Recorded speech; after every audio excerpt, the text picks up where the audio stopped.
Hey guys, it's Ashley with 3R Sales and Service. Today we're taking a look at a 12-foot box truck assembly.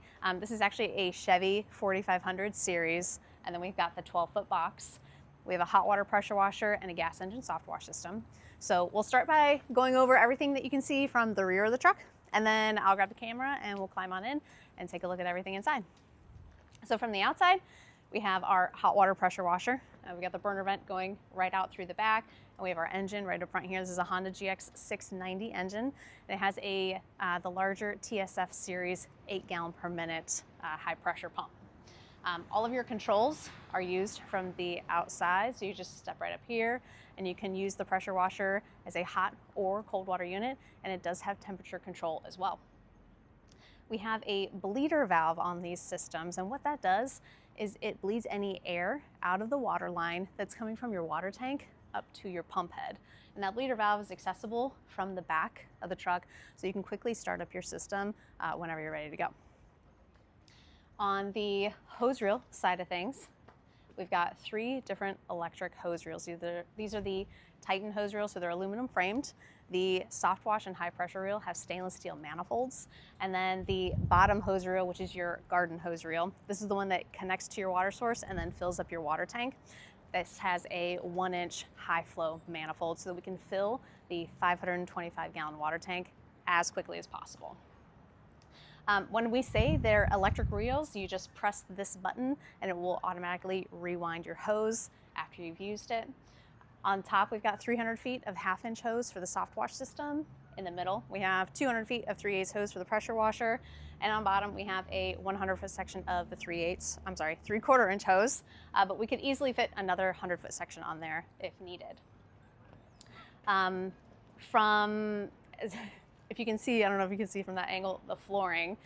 We do have the gray diamond plate flooring in here. This is a chemical resistant flooring. It's also slip resistant, so that it's easier to get in and out of the truck, but it keeps the wood that's underneath protected from your chemicals, from water, from fuel, or anything spilling on it. So just a nice feature. Also makes it just look a lot cleaner. It is easier to clean if anything does get spilled on it. So it kind of works for longevity of the truck box itself. All right, so we'll pause here for a second and we'll climb on in. All right, so now that we're in the truck, let's get a better look at the pressure washer.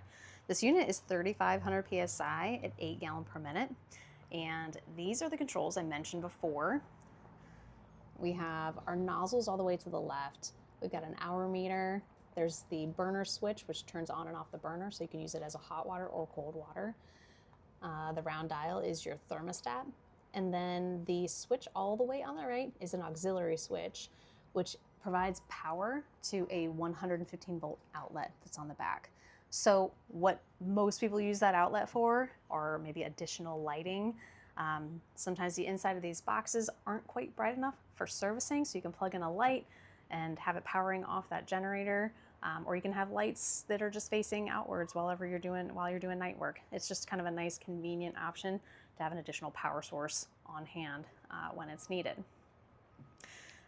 This pressure washer does have 2 fuel tanks, gas for your engine, and the green tank is your diesel tank. Both of those are 10-gallon.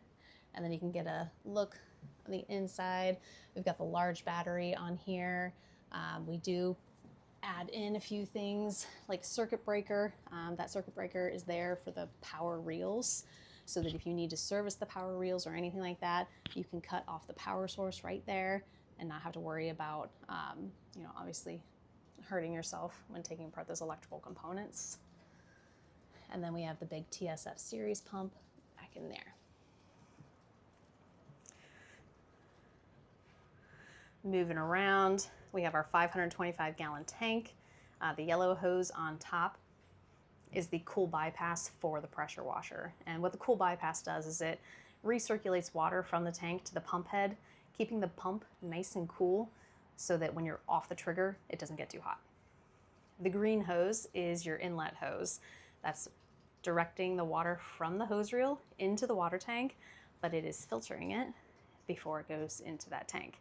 We put those filters before the tank. We put them before each pressure washer or Softwash, so you can kind of see them on either side on the floor there. We also have an additional port down here. The customer requested an extra port so that they can add in additional equipment down the road. Plans for putting an additional pressure washer here, or maybe adding a window cleaner on the wall. So just kind of planning out those things makes it a lot easier than having to take apart all that plumbing and doing it later. And we're now on the driver's side. So this is our Softwash system. Move spots here. So we have a gas engine. This is a Honda GX series engine. And then we've got the P40 Comet pump. And this is the newer style. So we're in mid 2025 or late 2025. Comet changed their pump up, so it does have the new style pump head on it. We have an access door here so that the exhaust for this engine can be pointed directly out of the truck. With these smaller single-cylinder engines, there's not really a good way to direct the heat or the exhaust out. So this is the best way to keep any of that additional heat, any of that that carbon from coming inside the box and then being pulled into another engine while it's running. So we want you to be able to use both things at the same time without creating an issue. And of course, you know, depending on how the wind is, all of that carbon monoxide can be trapped in, or I'm sorry, carbon dioxide can be trapped inside here when you're trying to get in and out for servicing. So we just want to make it clean and safe. And with the controls, we have our metering system on the right here. This will meter your water, your surfactant, and your bleach. And then on the left, we have our rinse valve.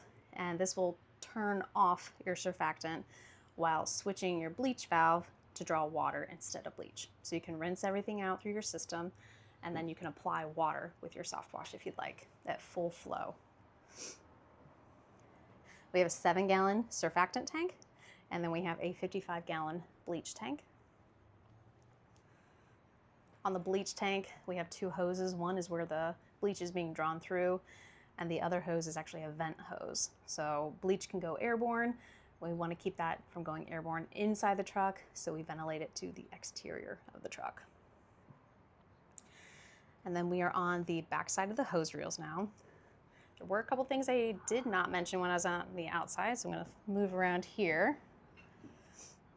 And on the hose reels, specifically the Softwash reel, we have a pressure gauge on here.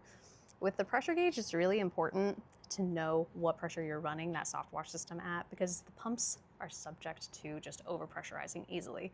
So when you're in the green zone, you know that you're in the safe area.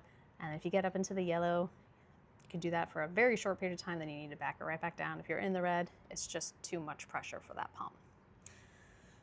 On the high pressure pump, we have our downstream soap injector. So this is for the pressure washer. That black knob allows you to adjust your soap draw. So you can completely turn it off, or you can open it all the way up to a 20% draw or a 1:5 ratio, if that's what you're more familiar with. We have our chemical dip hose here.